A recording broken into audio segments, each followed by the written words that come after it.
Почитувани, добар ден. Гостин во денешното интервју на Радио Слободна Европа, кандидатот на опозицијата за градоначалник на Скопје, Јани Макрадули.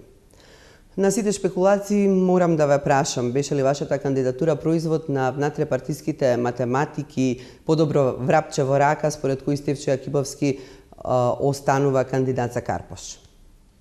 Па не, одевме на варијанта да настапиме со најдобрите кандидати во општините во градот Скопје.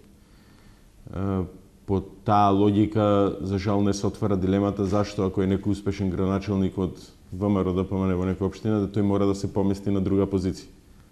Например, никој не кажува дали не општина Аеродром, Ѓорче Петров или било каде кај што има градоначалник на ВМРО ДПМН, зашто тој да не би бил кандидат за Скопје. Бидејќи таа логика не важи, туку важи логиката да градоначалник кој што си е успешен во својата општина и си продолжи со остварување на проектите кои што ги започнал, сосема природно е да си продолжи како градоначалник на општината од кој што и сега ја води, како што е примерот со господинот Стефчо Јакимовски, кој што е најдоброто решение не на Социјалдемократскиот сојуз и на опозицијата, туку за граѓаните на општина Карпош, и тоа ќе се покаже на изборите. Меѓутоа, вие знаете дека вашата кандидатура е на некој начин изненадување. Меѓу другото, и партискиот секретар на пресконференција го заобиколи одговорот на прашањето дали вие сте воделе на внатре-партиските анкети за кандидат. Па Социјалдемократскиот сојуз влегува во овие избори за да победи и Социјалдемократскиот сојуз прави проценка согласно своите анализи внатрешни кое решение треба да го понуди. Од повеќето добри и одлични решенија, ја имам чест и привилегијата да бидам јас тој што ќе учествува заедно со тимот и со партиското раководство во оваа борба. За жал, партиските кујни на ВМРО ДПМН ги зарази и медиумите. И затоа и вие зборувате, шпекулациите не зборува. Да, бидејќи се шпекулации. Затоа што нема вистинска информација што се случува внатре и како се водат анализите. И затоа мислам дека тој производ на кујните на ВМРО ДПМН ќе ги остави малце на страна медиумите да не веруваат секојаш во се што ќе слушнат од кујните на ВМРО ДПМН. Не, јасно е, меѓутоа, приказките за жртвено јагне потекнуваат и од таму што владеачката партија го држи својот рейтинг на висина, дури и во Скопје, а од друга страна вие знаете дека тоа ќе биде секако една од главните цели да го задржат Скопје. Па добро, не знам како дефиницијата која побараме во енциклопедиите за жртвено јагне, како може да се поистовети со мене. Затоа што зборуваме за кандидат кој што од 96 до 2000 година бил советник во Советот на општина Центар. Од 2001 сум пратеник, сум бил подпредседател на партијата, сум член на највисокото раководство како член на извршниот одбор на партијата. Подпредседател сум на собранието. Тоа не е случаен човек. И Социјалдемократскиот сојуз не настапува со случаен човек. И сигурно Социјалдемократскиот сојуз нема да влезе во борба, наводно да жртва некој кој што има еден влог и во општеството и во партијата. Туку напротив, влегува во битка за да победи со кандидатот и со сите кандидати во градот Скопје по општините. Го предпоставувате вашиот против кандидат од владеачката партија? Па не, јас се изненадив подготвувајќи се и во текот на кандидатурата внатре во партијата, и во анализите, во подготовките сега што ги правам, се изненадив колку малку е направено дветеното, за жал. И не знам дали некој кој што ветил толку работа и не ги реализирал, ќе излезе на избори, но сепак тоа го оставам на страна. Мислам дека на Скопје подитно му требаат неколку му треба промена на правецот во кој што се развива, уствари тој не се развива, туку стагнира на една локација на центарот на градот, туку му треба едно проширување на цел град и му треба една јасна отвореност кон Европа и кон светот. Не е ли малку нетактично што ги отворивте картите пред тоа да го направи власта во врска со своите кандидати, програми, настапи за локалните избори? Па мислам дека граѓаните бараат да ги знаат кандидатите од напред. Во минатите години не критикувале дека доцна се објавуваат кандидатите, сега не чини па и кога многу рано ги објавуваме. Мислам дека е одличен потек се направи со работното лето. Социјалдемократскиот сојуз од 1 јуни го промовира својот прв кандидат за градоначелник.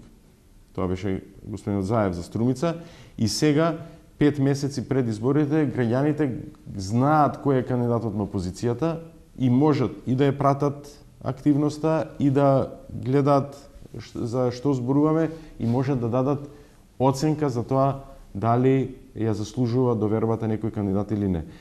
Поголема транспарентност во интерес на граѓаните и е барање на граѓаните да знаат кој е кандидатот, а не апан с преку ноги да се случи тоа.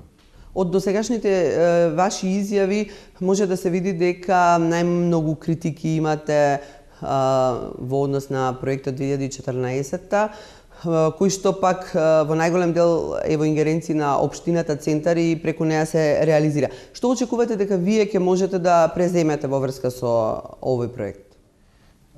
Прво ќе дојде до расчистување на целата ситуација, бидејќи вие рековте дел од ингеренциите се во општина Центар. Овде во собрание, како одговор на пратеничко прашање, господинот Никола Груевски како премиер одговори дека проектот Скопје 2014 ќе чини 80 милиони евра од буџетот на град Скопје. Тоа е документирано, тоа го има во стенограми, тоа го има на видео. Па ќе видиме дали чини 80 милиони евра од буџетот на град Скопје. Никој не знае колку чини проектот Скопје 2014. Ние велиме 500 милиони, односно половина милиарди, гледаме дека странскиот печат манипулира или зборува, ја користи сумата и дури од 1 милиарда евра. Никој во овој момент не знае и мислам дека граѓаните имаат право да знаат. Зошто? Наместо да се подобрува нивниот живот и да се борат, да се даваат парите за мерки против сиромаштијата, против невработеноста, некој на 200 квадратни метри во градот уништил зеленило, уништил дух, а за тоа заработил многу пари. На митингот во Скопје како партија побаравте и предвремени парламентарни избори и одржување на референдум во март. Вие како партија подготвени ли сте за сето тоа?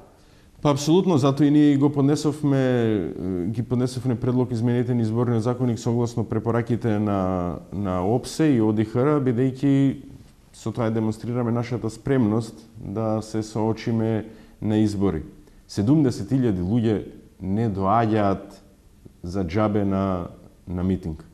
70.000 луѓе доаѓаат да го изразат својот револт и протест против владата, но енергијата што постоеше пред некој ден на плоштадот во Скопје ни даде за право да заедно со нив ја извојуваме оваа борба за различната Македонија која што ние мислиме дека треба да биде и во која што треба да живееме. Што ако власта не се согласи со вашиот предлог со оглед на тоа што и сега истакнува дека нема да исполнува желби на Црвенковски? Видете, прво не постои држава демократска во која што кога лидерот на опозицијата ќе се обрати до премиерот да одговара неговиот кум. Мислам, тоа е недозволиво. Мислам дека ако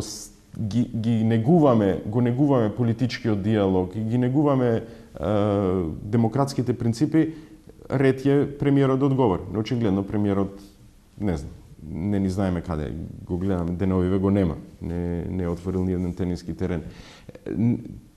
Јасниот одговор треба да го даде премиерот. Ние не очекувавме тие да го прифатат, бидејќи тие знаат каква е ситуацијата во државата. Постојат ли се уште некакви можности за предизборен договор со ДП? Ние сме отворени, ние ништо не сме сгрешиле. Ние не сме направиле ни една погрешка. Ние нови избори ќе одиме и ќе победиме. Со или без ДПА ќе видиме. Штета е за опозиционата атмосфера, посебно во албанскиот политички блок, да тие не можат да се поистоветат со некоја партија која што понекогаш често и лавира. Но ние немаме вина, Социјалдемократскиот сојуз ништо не погрешил од договореното, но како голема партија, како партија која што е матица на овој широк опозиционен фронт што се создава, апсолутно ние сме спремни и понатаму да разговараме и сме отворени за соработка. Ви благодарам за разговорот. Молам. Го гледавте неделното интервју на Радио Слободна Европа. Се гледаме за 7 дена.